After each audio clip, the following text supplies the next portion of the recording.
The Gateway brings you the day's news each weekday from around the St. Louis region and the state capitals in Jefferson City. Our schools are accredited. We don't need this bill. And Springfield. How many more years must pass before lawmakers see time is of the essence? I'm Abby Larico. Join me each weekday for The Gateway on the STLPR app or wherever you get podcasts. From St. Louis Public Radio. This is the Politically Speaking Hour on St. Louis on the Air. I'm Jason Rosenbaum. Later in the show, we'll explore whether Republicans are gaining a foothold with Missouri's trade unions. And we'll also dive into the state's complex campaign finance and ethics laws. First, Missouri's top statewide contest this year is for the U.S. Senate, where GOP incumbent Josh Hawley is seeking a second 6-year term.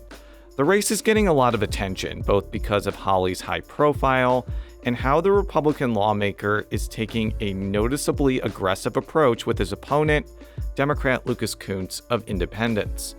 Kunce is an attorney and 13-year Marine veteran who lives in Independence.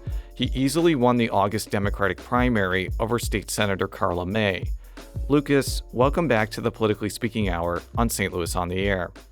Yeah, thanks for having me, Jason. It's good to be here, man. I want to start the conversation by talking about immigration. You mentioned in the Missouri Press Association debate that you supported installing fentanyl detection machines, increasing the number of Border Patrol officers, and an end to catch and release. And I want to hit on that last point. Catch and release often refers to allowing undocumented immigrants to stay in a community while they await an immigration court hearing.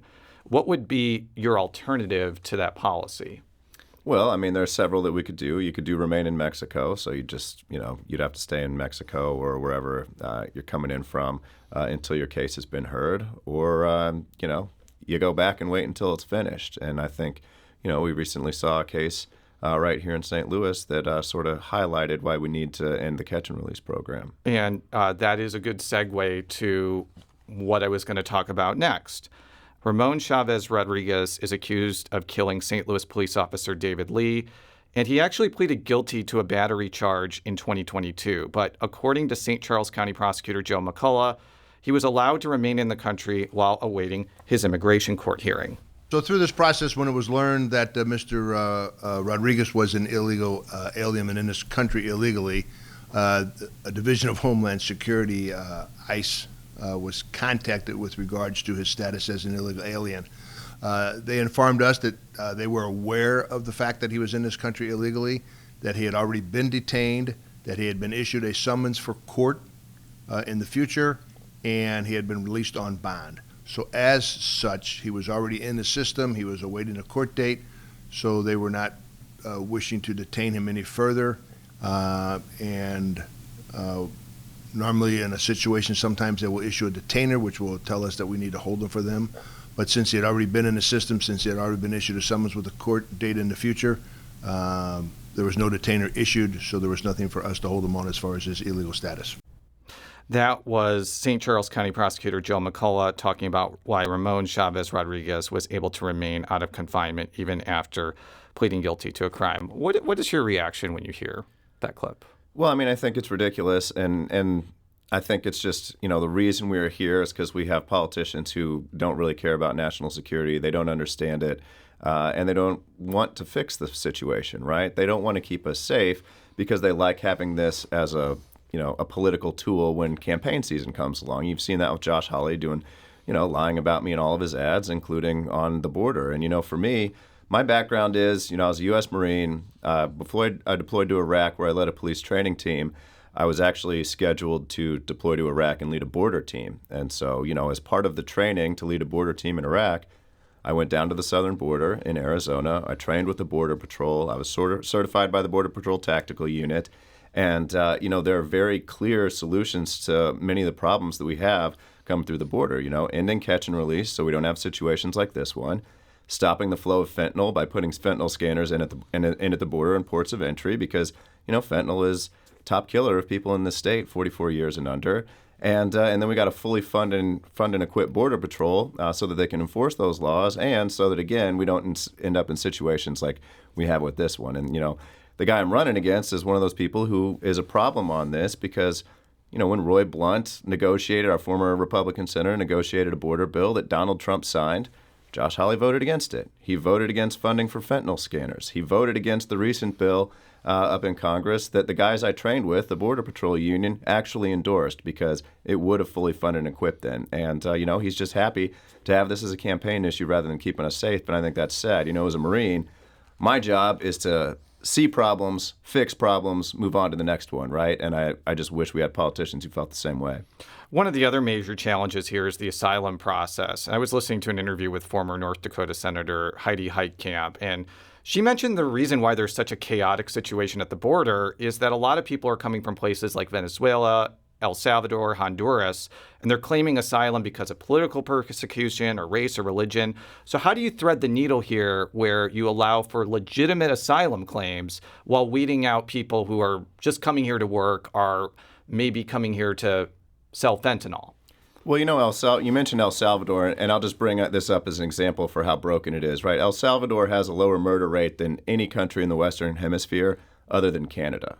That's it. They're number 2 on one of the safest places to live. And so it's just why they have, a protected nation status or favorite nation status on that and for asylum seeking. And it's ridiculous. It needs to be updated. But again, nobody cares about solving this problem because they all want to keep it as a political football for their November elections. And I think, if we want to process these claims, if we want to make it happen swiftly, if we want to keep ourselves from getting in trouble, you got to do what I talked about. And you got to fully fund and equip Border Patrol. You got to make sure you have enough courts, judges, everything like that. And the thing is that we don't invest in that. He has accused you in those ads of supporting quote unquote amnesty for immigrants. I feel like you deserve a chance to respond to that claim. He's accused me of all sorts of crazy stuff. He said that I'm going to give, all illegal immigrants gold-plated health insurance that Americans don't even get. I'm going to put them all on Medicare. It's all just what he's trying to do is, again, rile people up because he doesn't want to run on his own record. He doesn't want to run on his own record because he doesn't have one. Is there certain instances, though, where you would want to have a quote-unquote pathway to citizenship, or would that only be for people who came into this country legally? I think we have to figure out a situation where we resolve the current crisis that we have. And, I do think, when I think of certain Afghan interpreters, Iraqis that I work with, I think we need to find a pathway for people who helped us. I think if you can pass a background check, that should be something that's really strong in favor for you. But again, the guy's just making stuff up. That's what he does on everything. We're talking with Lucas Kunce, the Democratic nominee for the U.S. Senate. I want to move on to abortion, which you talked about when you were last on the show. And since then, Democratic presidential nominee Kamala Harris has said she would support making an exception to the filibuster to pass a federal law codifying Roe v. Wade, which would allow abortion everywhere to what's known as fetal viability, usually around 20 to 24 weeks. Would you support getting rid of the filibuster for that purpose? First, if we're going to talk about abortion, let's talk about women's reproductive rights. And the guy I'm running against, Josh Hawley, is the worst member of Congress on women's reproductive rights. You probably saw how IVF was banned in Alabama for a little bit a while ago. Mm-hmm. Well, it may surprise people, but in 2013, Josh Hawley literally pioneered the legal argument for why in vitro fertilization, the morning after pill, and other types of contraception should be considered the same thing as murder. He wrote an article in the Springfield News Leader saying all of those things. I guess he's cutting edge, but to me, it's in all the wrong ways, right? He's voted against protecting IVF twice. He's voted against protecting contraception. He brags about being on the Hobby Lobby case that made it so that your employer doesn't have to cover contraception for you if they don't want to. He's voted against protections for pregnant workers. And, he has co-sponsored a national abortion ban that would override the will of Missouri voters this fall, even if we do change our Constitution to essentially codify Roe versus Wade like you're talking about. And so for me, I just want to be very clear that the guy I'm running against is the single worst one before we even get to the filibuster, right? And so when we talk about the filibuster, I want to get rid of the filibuster. I don't want to get rid of it for a specific reason. I want to get rid of it because what I think that the filibuster does is it allows big corporations, federal lobbyists, people who buy off, weak-minded political individuals like Josh Hawley to have to buy off fewer and fewer of them, right? When the threshold becomes 60, it's a lot easier to just buy off a couple people than if the threshold is 50. And so for me, I think the filibuster is a tool to maintain a status quo that just doesn't work for most of us. And it's already hard to pass a new law in this country, right? You got to get the House to agree. You got to get the Senate to agree. You got to get the president to sign off on it. And so I think just the filibuster is one extra hurdle that I don't think we need, and I think it's holding us back. Interestingly, retiring West Virginia Senator Joe Manchin refused to endorse Harris because of this stance on carving out the filibuster for Roe versus Wade, contending it could backfire if Republicans took over the Senate. Is he wrong? This isn't about Republican or Democrat. If the Republicans have control of the House, the Senate, and the presidency, and they pass a law, then they should be able to do that, right? Same for Democrats. The way that people get held accountable, the way people get held accountable in this country is through elections. And so if they're going to pass a bad law, then the other side gets to run on that and gets to try to beat them. I think that's how it should work. And what we have right now is we have a stalemate that, keeps a status quo in place and makes it much harder for us to overcome people like Joe Manchin and Kyrsten Sinema, who are in fact bought off. I want to move on to LGBTQ rights because you mentioned ads that Josh Hawley is running against you. He has really spent a lot of time attacking you on this front, including an ad that says you are in favor of gender transition surgery for minors. And I want to just make it clear that healthcare treatment is almost non-existent for transgender minors. They almost exclusively do puberty blockers or hormone therapy. But you did say several times during the 2022 campaign you supported quote-unquote gender-affirming care for minors. And I want you to say what you mean by that and also kind of get your reaction about why Hawley is attacking you on LGBTQ rights. Well, again, all he's doing is attacking me literally on everything he can make up, right? I mean, he said I was going to take away everybody's pickup truck keys on day one I'm in office. It's crazy, right? And so he's attacking me on this because, again, he doesn't have a record that he can stand on. I mean, if he got up and ran on his record would be robbing Missouri taxpayers of $250,000 to cover for his own ethics violations. It would be how he wrote a self-help book called Manhood and made $500,000 on book sales and book deals while he was supposed to be doing his Senate job. It would be about how he signs on to amicus briefs in support of his family members' cases to help him build out his family business. It would be how he hasn't brought any money back to this state. I mean, and let's compare that to a prior Republican, Roy Blunt. Roy Blunt brought $300+ million a year back to this state in congressionally directed spending each of his last years. Josh Hawley, zero. Is the guy really going to run on the fact that he's going to cost us $2 billion over the next 6 years? No. So he's going to just make up stuff about me. I mean, he said we can't afford another 6 years of me in power or something like that. It's well, I don't know what he's talking about, right?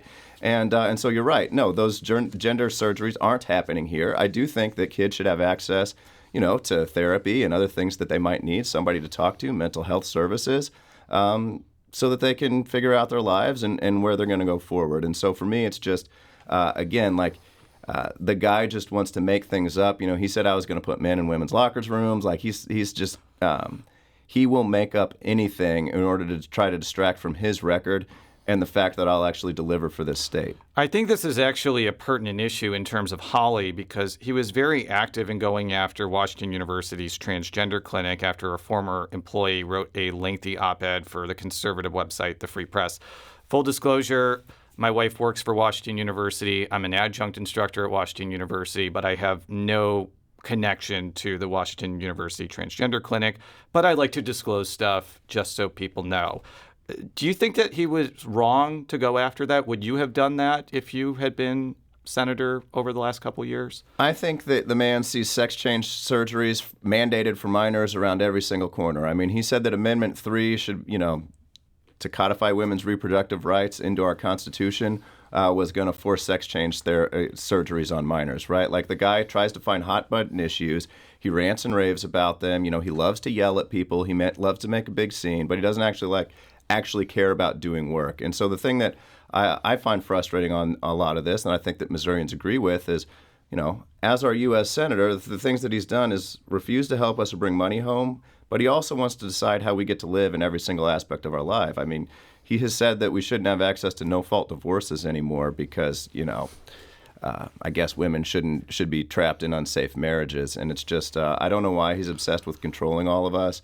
I don't know why he's got to yell so much. I don't know why he is like this, but I really think that everything he does is to mask the things that he's not doing and the things he doesn't want to talk about. Based off that answer, I'm guessing you would not have gone after the Washington University transgender clinic like Josh Hawley did.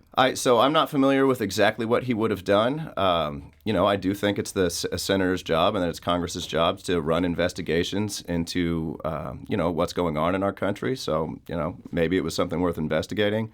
But I will say that from what I've seen out of the man, most of the things he does is for attention, not to actually do work for Missourians.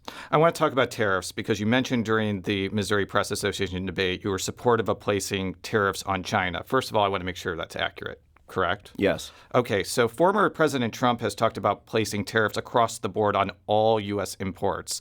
And numerous economists have said that would mean higher prices for consumers. That's what Kamala Harris says when she's talking about that in a debate. Why is that plan that Trump has put forward a good idea for the working class that you have talked about wanting to uplift throughout the past couple of years? Well, so what I'm talking about when I'm talking about tariffs is tariffs against countries who are cheating. And so when I say that, I was at the Pentagon. I was a Marine for 13 years. I deployed to Iraq, Afghanistan twice, and then I spent 4 years at the Pentagon. And, for part of that time I did procurement.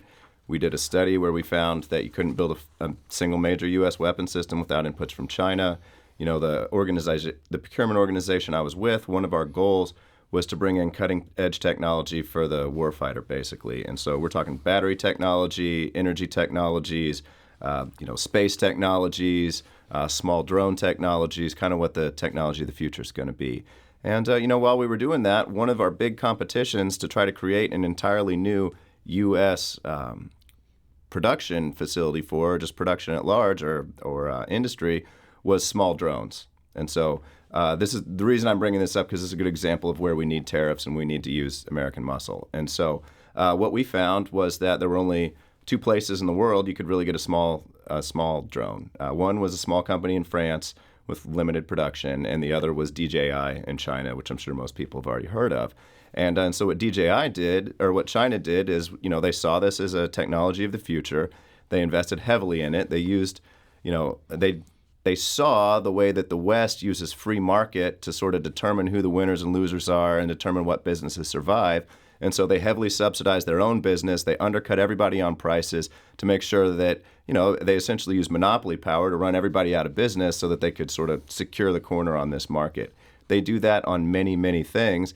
And it's not a free market. I believe in the free market. And when another country is going to, use national power to take away the free market, I think we have to fight back. And I think tariffs make sense. And so, generally the bad actor is China. And I think there's a lot of industries and sectors where we need to use tariffs against them.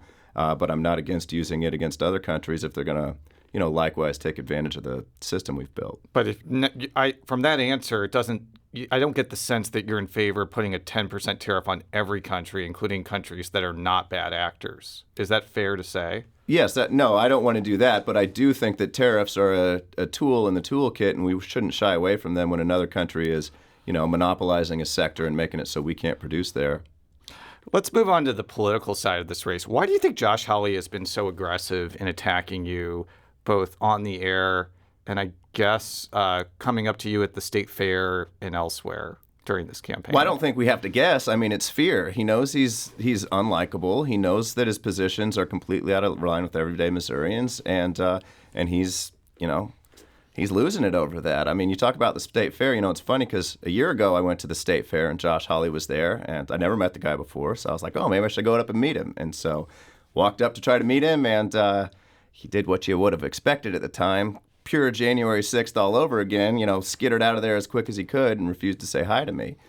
This year, though, I guess he spent the year in between rereading his book on manhood over and over again because, totally different story, right? And it was wild to see what a U.S. senator, when they become afraid, will do. I'm standing there talking to this farmer named Wes, just hanging out. Wes Schumeyer, former state senator. I've actually been to his farm. Have you ever been to his farm? Yeah. Wes and I have hung out. It's an amazing farm. Yeah. I'm also not a farmer, so I'm impressed by farms. Well, I think you'd find a lot of impressive farms around the state. We just had an event up in Palmyra the other day at one of his friend Lowell's properties, and it was nice. But yeah, so I'm there hanging out with Wes, and we just hear this ruckus behind us, and we're like, we kind of ignore it at first, and it gets louder, and then we hear my name, like, Kunce, has anybody seen Kunce? Is Kunce out of his basement? And we're like, what the heck is that? And I turn around, and like, sure enough, our sitting U.S. Senator is literally plowing through like crowds of people, calling me out and yelling for me like it's Friday Night SmackDown WWE style. And all mic'd up, camera crew trailing him. Cutest little Western outfit you have ever seen. I mean, pearl snaps. It was a beautiful thing. I'll give him credit for that. But it's just like, the man is afraid. He's doing the most outrageous things because he knows people aren't with him. And, our polling is getting closer.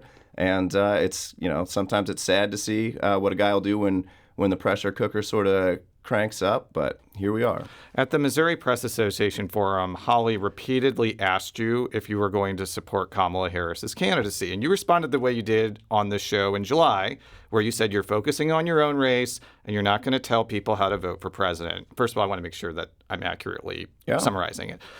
What do you say to Missouri Democrats who hear that and they're put off by that sort of statement because they really like Harris and want to see their U.S.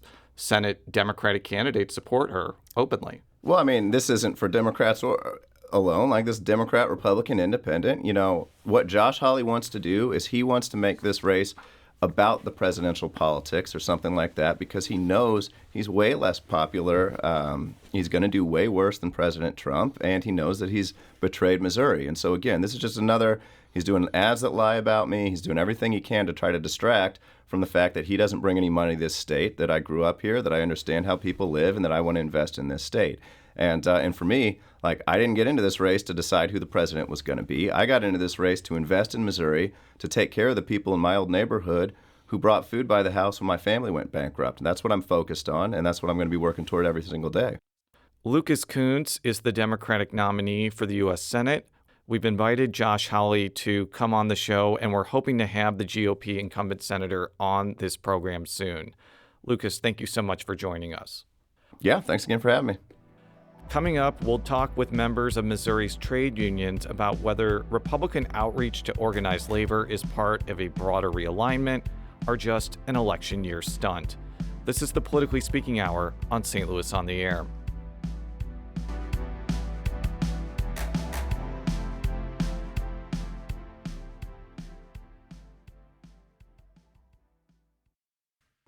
Welcome back to the Politically Speaking Hour on St. Louis on the Air. I'm Jason Rosenbaum. In the last segment, we heard Democratic U.S. Senate nominee Lucas Kunce mention his memorable clash with GOP U.S. Senator Josh Hawley at the State Fair in Sedalia. The confrontation correctly foreshadowed that the race between the two men would be contentious and personal. Previous election violations, and here you go doing them again, man. Let's debate. Let's do it. We got all five, and I agreed to Fox News. Let's go right over there. Let's go I'll right see now. you on Fox Jason, News, bro. You want to moderate? We offered you a safe all right. space. Go for it. But there was a bigger revelation in this scrum than just a debate over debates. At the State Fair, Hawley said he no longer supported right to work, which bars unions and employers from requiring workers to pay dues as a condition of employment. This was a huge shift for Hawley, who previously supported the policy when he first ran for office in 2016. In 2017, then-Governor Eric Greitens signed right to work into law, but Missouri voters soundly repealed it in 2018. Illinois voters approved a constitutional amendment in 2022 that bars the state legislature or local governments from enacting right-to-work laws. I don't think it's fair to ask union organizers to have to organize for people who are not paying union dues. When you get a union contract, it's for all the workers in the shop, in the organization. But if a bunch of those people don't pay dues, but yet they get the benefit of the contract, I just think that's not fair. Kunce and his allies have sought to portray Hawley's comments as desperate pandering during an election year. He's tried to remake himself an election year because he knows that taking away our rights is not something that people want, and he's scared about it. Why are the teachers You're scared about supporting it. me? Do a real debate, man. Most of Missouri's unions have been backing Kunce since he entered the race in early 2023. But not everybody is viewing Hawley's conversion on right to work as a bad thing. Billy Crow is a second-generation member of the St. Louis-based Sheet Metal Workers Union Local 36. Crow is also a Republican who opposes abortion rights, wants lower taxes, and supports stricter immigration laws. He sees Hawley's pro-union rhetoric as the next step in Republican outreach to union members. The more Republicans that can see our point of view as union members, the better. And we want to keep right to work out, whether it's the county by county, the state by state, or a national right to work law. Like we that's not a good thing for union members or for the country as a whole, as we believe. Now, we should note here that organized labor is not this political monolith. For full disclosure, I belong to two service labor unions, Service Employees International Union and the Communications Workers of America. Both SEIU and CWA are backing Kunce in the fall. And when it comes to trade unions, many members are still very loyal to Democrats. In fact, Bernie Ryan, an electrician with the St. Louis-based International Brotherhood of Electrical Workers, says fans of GOP presidential nominee Donald Trump sometimes encounter hostility at work sites. We see Trump people every day on the job. It's funny, though, because I was on a construction trailer one time where another electrician dared to defend Trump, and he got such an ass chewing that he was complaining to the general foreman that we were picking on him. And it was really kind of funny because they're supposed to be so brave and bold. And, it was like he's going to crying to mom over it.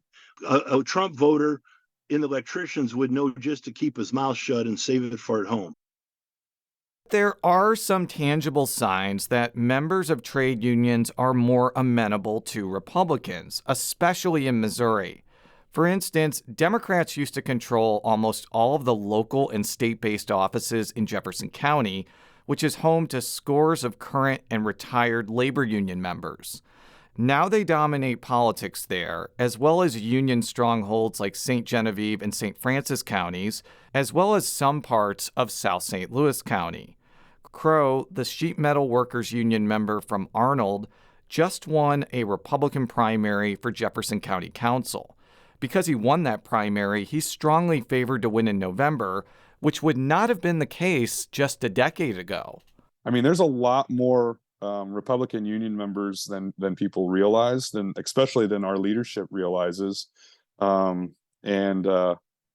think some good things can happen out of that especially if the Republican Party realizes that we're here and we want to support them. But there's just a couple key issues, particularly right to work, that they got to come around to us on.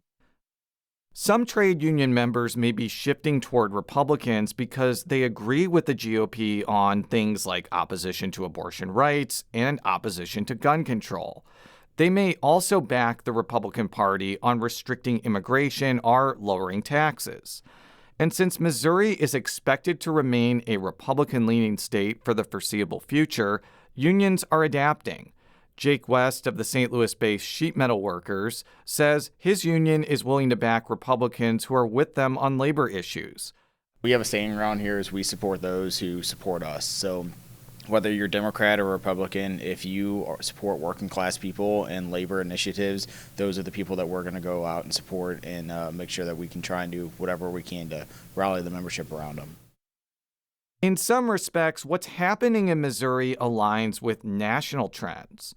Washington University sociology professor Jake Rosenfeld says Trump in particular helps shift blue-collar workers without college degrees toward the GOP, which could be why prominent Republicans like Hawley are using explicitly pro-union messages to get support this year. In terms of why you see GOP office holders softening its traditional anti-union stance, I think there are two major reasons. You have the changing class composition of our major political parties, including here in Missouri. As the GOP is grabbing more and more votes from non-college working class voters, Some members, like Hawley, are adopting stances more in line with those voters' economic interests. At the same time, this has been a kind of a now stubborn trend of the last couple of years. Unions poll quite well. You see union approval standing at right around 2/3 of Americans out there. They poll much better than any candidate for major office. So getting on the right side of them is smart politics. But Republican inroads to organized labor may have a ceiling. For instance, the Missouri AFL-CIO endorsed Lieutenant Governor Mike Kehoe during the GOP primary. But that group is supporting Democrat Crystal Quade in the general election because Kehoe wouldn't commit to vetoing right to work if he becomes governor. Right to work often provokes visceral disdain from union members like Wendy Ryder Fortell, a member of the St. Louis County-based Plumbers and Pipe Fitters Union, Local 562. She says right to work not only allows people to get the benefits of union representation without paying dues, but it could also lead to worse pay in the long run. I'm getting more closer to retirement age, but I have a son who has just started out. He's a journeyman pipe fitter. So the future generation, right to work would be horrible for them. And union leaders are pretty skeptical about people like Hawley, adding that they want to see his rhetoric matched with votes for their priorities. Rosenfeld, the Washington University sociology professor, says the real test could be if Hawley and Democrat Kamala Harris win, and whether Hawley will, for instance, vote for Harris's nominees to the National Labor Relations Board, or back federal legislation making it easier for workers to organize. You know, saying you're a supporter of right to work, or you're no longer a supporter of right to work legislation, doesn't mean you are then going to turn around and vote on a major piece of legislation as it comes before you. And I'd say that so far, this kind of shift in rhetoric and in some cases action on the part of Hawley, J.D. Vance, Marco Rubio, some others, the action has remained largely in the realm of symbolic. But that's not to say that these words and limited actions don't matter. I think they provide space for others in the broader GOP umbrella to kind of break with longstanding party orthodoxy and support some pro-union positions. The Missouri State Fair this year provided another piece of anecdotal evidence that Republicans have more work to do to attract members of organized labor. After the Kunce-Hawley scrum ended, Hawley was giving a speech across the street from the fairgrounds. Midway through, a group of union members interrupted him.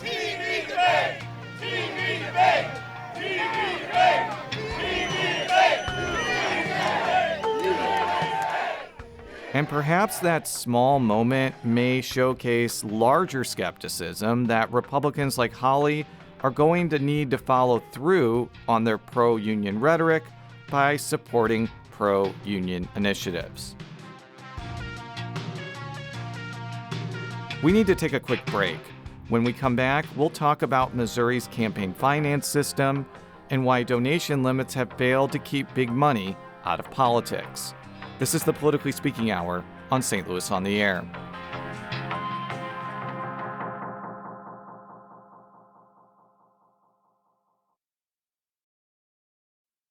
Welcome back to the Politically Speaking Hour on St. Louis on the Air. I'm Jason Rosenbaum. There are few people in Missouri who know more about the state's campaign finance system than Liz Ziegler. Ziegler most recently was the executive director of the Missouri Ethics Commission, the governmental entity responsible for enforcing the state's complicated slate of campaign finance and ethics laws. And getting a handle on the byzantine set of donation rules is no easy task, especially after the implementation of a 2016 constitutional amendment requiring donation limits for candidates. Ziegler joins us now to answer a slew of listener questions about Missouri's campaign finance system and the future of the Missouri Ethics Commission. Liz, welcome to the Politically Speaking Hour on St. Louis on the Air. Thank you very much. It's good to be here. Can you explain what the Missouri Ethics Commission is for people who may not have heard of it before? Yeah, sure. The Ethics Commission, and we have these in just about every state, is a state office that regulates state campaign finance laws for both state and local candidates. So when they're running in state elections, they file with us. The reports are available on our website, and we also have enforcement power to receive complaints and enforce those laws. But we also, and I'll be, as I've left the commission, I'll be saying we. It's been pretty recent, but the commission also regulates conflict of interest laws for public officials, as well as personal financial disclosure. So there's a lot that the commission does. And you mentioned enforcement, and our first question is from Sammy J. Kramer on Instagram. Does the Missouri Ethics Commission take the initiative to investigate issues on their own, or do they only investigate when complaints are made? That's a great question, and there's really two parts to that. So first, the answer is if it's a campaign finance law, we can audit the reports. In other areas, we have to have a complaint. So it really depends on what the issues are. And one of the challenges the Missouri Ethics Commission has had in recent months is having a quorum to adjudicate ethics cases. But as I'm sure you know and are about to explain, appointing people to the commission is more challenging than other gubernatorially appointed boards. Can you explain what's been going on in recent months? Sure. So the commission is governed by 6 commissioners. They are appointed through a party affiliation of 3 Democrats and Republicans, but they serve for 4 years. So every 2 years, there's going to be a turnover of 3 commissioners. And the method by which that happens is that the congressional districts present names to the governor of eligible individuals, and then the governor appoints, the Senate confirms. And so, in recent months, yes, we did not have a quorum. Every 2 years in March, there's going to be a period of time in which we're looking for 3 commissioners. But this last time, the challenge was the fact that there was a vacancy and there was also, a health issue. So while we're used to not having quorums, this was a longer period of time for that reason. But the rules really are very specific in terms of who may serve. And, even a year after the commissioner served, they're really not able to make campaign contributions and do certain things. And since you started working for the Ethics Commission, you have seen a lot of changes, especially in campaign finance laws. Lawmakers removed campaign donation limits in 2006, and then the Missouri Supreme Court placed them back on in 2007. And then lawmakers removed them again in 2008 before Missouri voters approved a donation limit constitutional amendment in 2016. How difficult is it for regulators like you to keep track of all these changes? Well, yeah. I mean, it has been a bit of a whirlwind because, again, back in the 2006 to 2008 setting, it was really kind of back and forth. I think that in terms of the changes, some of the challenges that we have seen in more recent times, 2016 and beyond, is that there were changes in the law through the voters of the people, which is fine. But we had to then really interpret those laws, get the word out very quickly. There was some confusion. I think while a lot of people focus on the campaign contribution limits that came on 2016, I think a bigger part of that law was for the first time we had prohibitions on candidates, such as candidates could no longer receive direct contributions from corporations and unions. Candidate committees could not give money to other candidate committees. Candidate committees could not give to PACs. So, for example, if a candidate terminated, they could not then be giving money to a PAC that they may have a piece of. So getting that information out, I would say, was more of a challenge because we're trying to educate people. And these changes, while the contribution limits in 2016 only applied at the state level, the prohibitions applied to everyone. And so, again, just being on top of it interpreting it, getting the word out.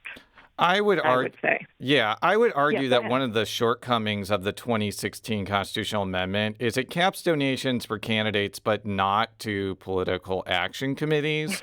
And in fact, and I remember having a conversation with you about this. Apparently, candidates can go to a fundraiser for a PAC that's like run by their friend and tell donors, give as much as you want to this PAC, as long as like they don't control what the PAC actually does. Is there anything that anybody could do about that, or is that just the reality based off of like U.S. Supreme Court decisions, basically? Yeah, I mean, honestly, it is the reality. I will say that I have heard from really many candidates that when they're going to run for office, they're pretty much told this is how much money it will cost to run. And so the money is going to flow one way or the other. And, I mean, you are correct. Once limits came back and the PACs could receive the unlimited contributions, we saw a very big increase, obviously, in PACs that supported the candidates. And so that really is the system that we now have.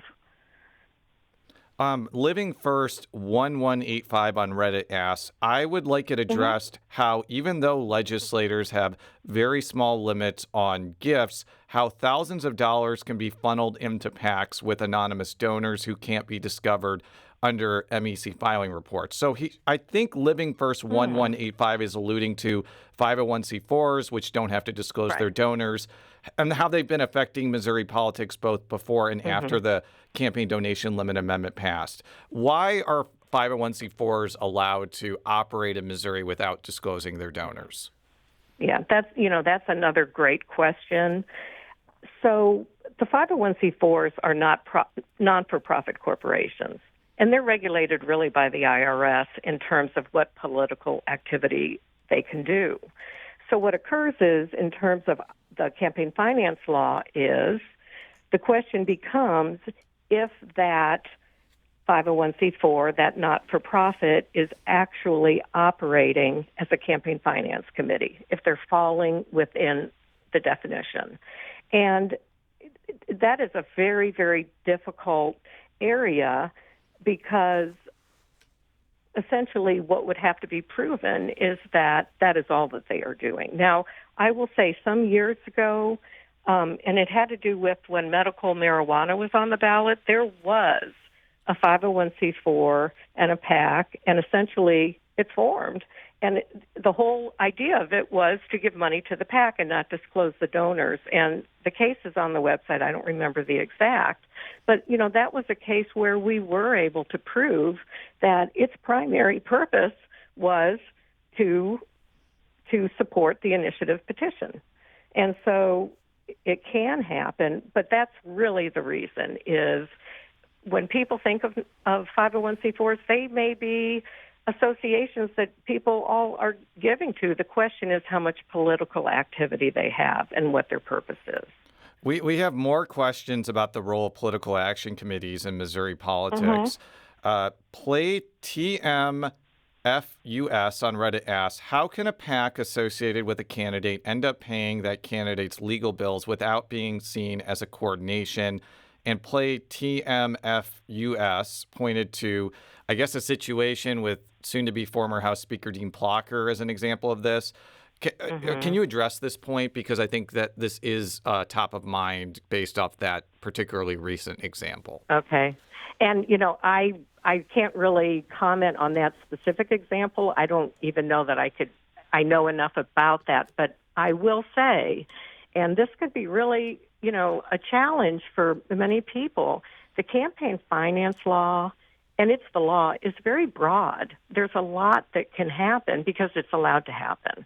And so in a situation where a political action committee is seeking to, let's say, pay legal bills, it becomes a question of, and it's kind of what you said before, is there coordination with the candidate? Now, because if they're paying the legal bills, I mean, their argument could be, well, we're supporting this individual as a candidate or an office holder. The question becomes whether the payment of those legal bills is a contribution, which is subject to campaign finance limits. And that goes to that question of coordination.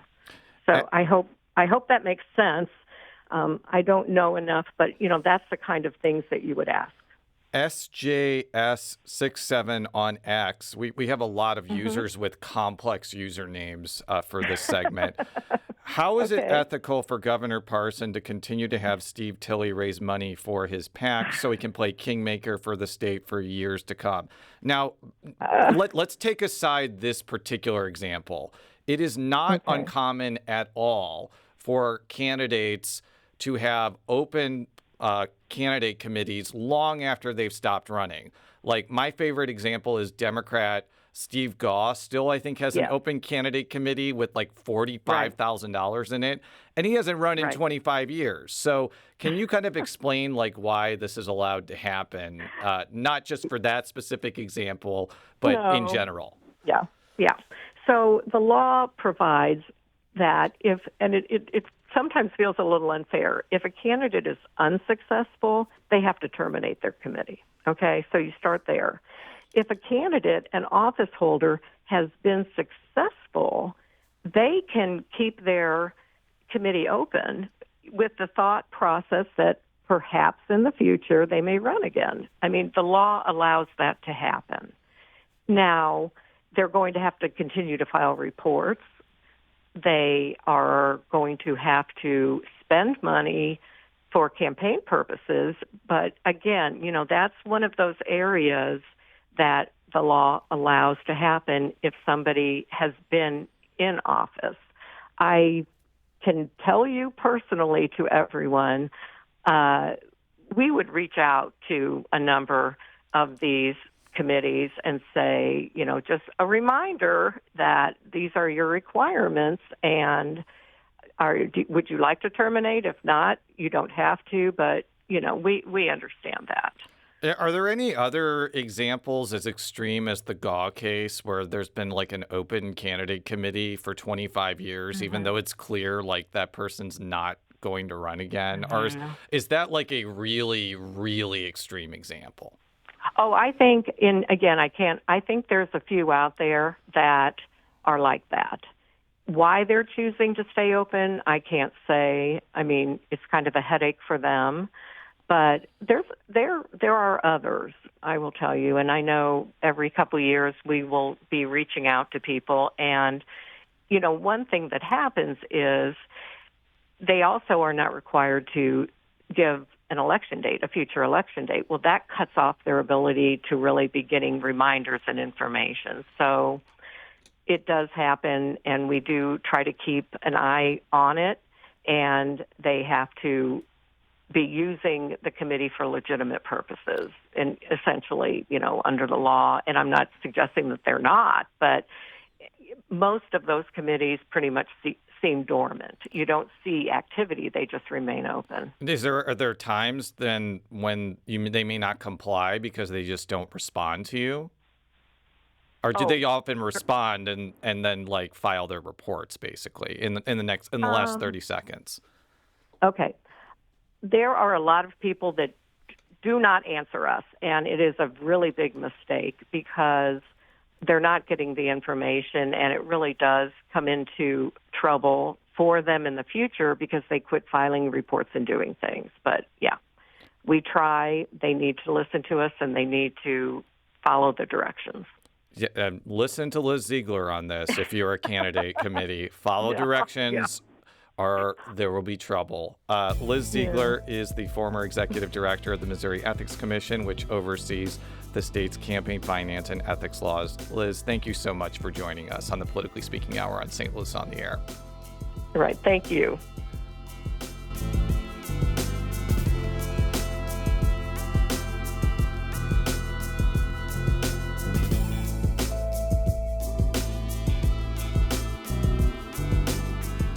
The Politically Speaking Hour on St. Louis on the Air is produced by Jason Rosenbaum Alex Hoyer, Emily Woodbury, Danny Wissentowski, Maya Norfleet, and Elaine Cha. Audio engineering and sound design by Aaron Dorr. The politics editor is Fred Ehrlich, and our production intern is Roche Hemmings. St. Louis on the Air is a production of St. Louis Public Radio. Understanding starts here. Do you find yourself regularly listening to episodes of St. Louis on the Air? Suggest us to a friend you think might enjoy our conversations.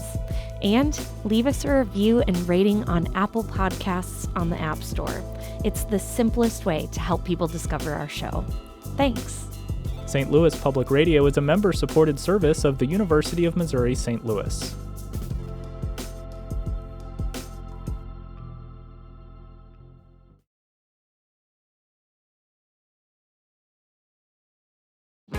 If you have a smart speaker, you have access to the entire world of NPR and St. Louis Public Radio. All the latest news and all the captivating stories. Activate our voices with yours by telling your smart speaker to play St. Louis Public Radio.